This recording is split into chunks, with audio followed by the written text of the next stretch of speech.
So how exactly does one artist build entire worlds across completely different mediums? I want us to start by chewing on this question, because what's really, really interesting about this creator is how he's simultaneously producing full-length musical albums while writing distinct comic book series. Think about the mental bandwidth that takes. You have to shift gears from the incredibly technical audio engineering and emotional resonance of a music track straight into the visual storytelling, panel pacing, and intricate world building of a graphic novel. It's wild. Yet, as we'll see, he manages to balance both with just remarkable consistency. This brilliantly illustrates the dual threat nature of his work. It cleanly splits a massive 15-year creative footprint right down the middle into an auditory world and a visual world. On one hand, you've got this expansive auditory output living on platforms like Apple Music with albums, singles, and EPs. And on the other hand, there's a visual empire of comics, manga, and art published under his own imprint, Awesome Liger Studios. It's literally a left brain, right brain split that's resulted in over a decade of continuous, relentless art. Section 1. A 14-year musical evolution. The discography of Michael A. Galianos. 14. Just let that number sink in for a second.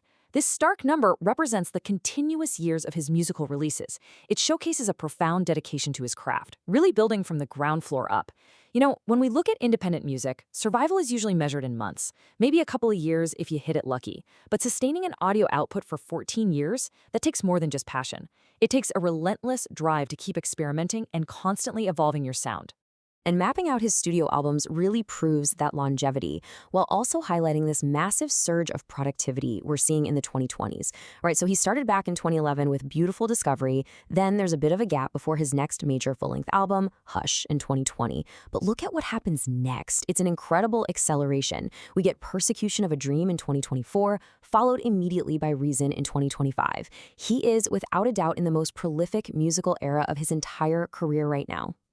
But here's the thing, between those major album drops, he absolutely didn't just sit still. He continuously experimented to keep the momentum going.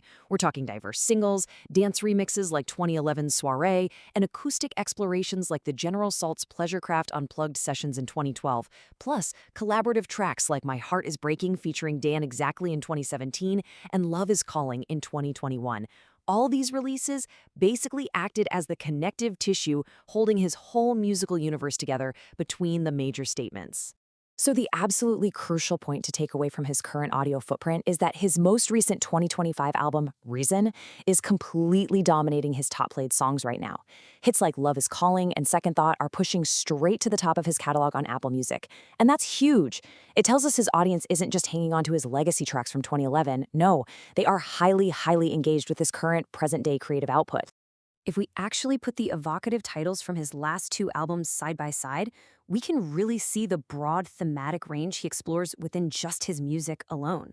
Take the 2024 album Persecution of a Dream. It features these highly intriguing track titles, Sunny Side Up, Rocky 10, and Shattered Fools. Now contrast that with his 2025 album Reason, which seems to lean into deeper, maybe more emotional narratives, with tracks like Distress and Unreal World. This constant evolution of his track naming conventions hints at a really dynamic, shifting, emotional landscape. Section 2.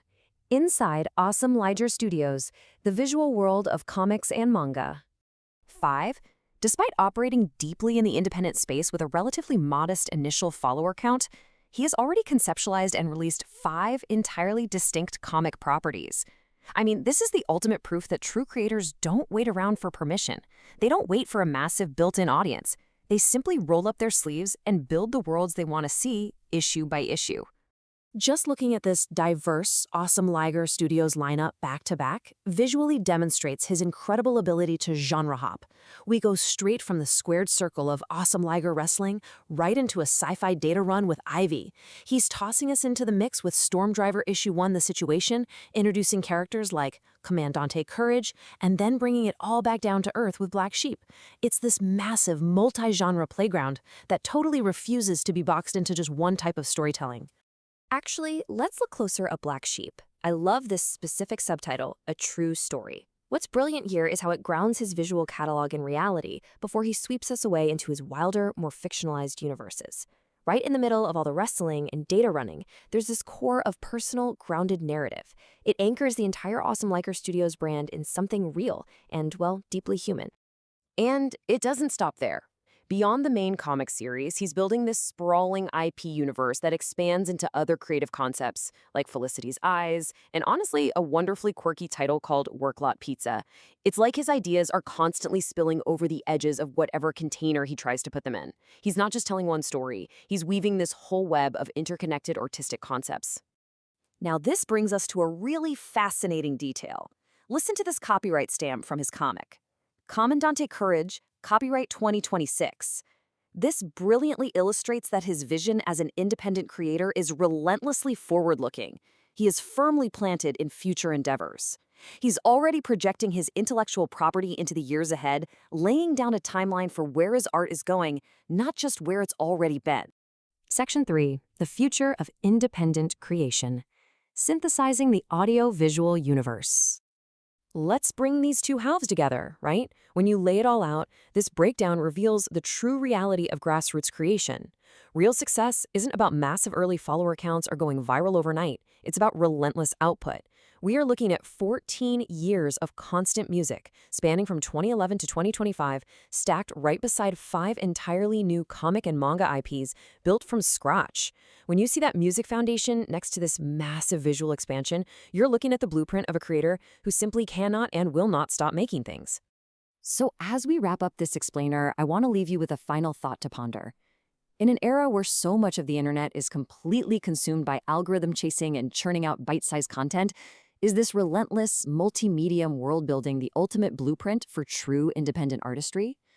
The sheer dedication required to quietly build an independent creative empire spanning decades is staggering. It certainly makes you rethink what it means to be a creator today, doesn't it?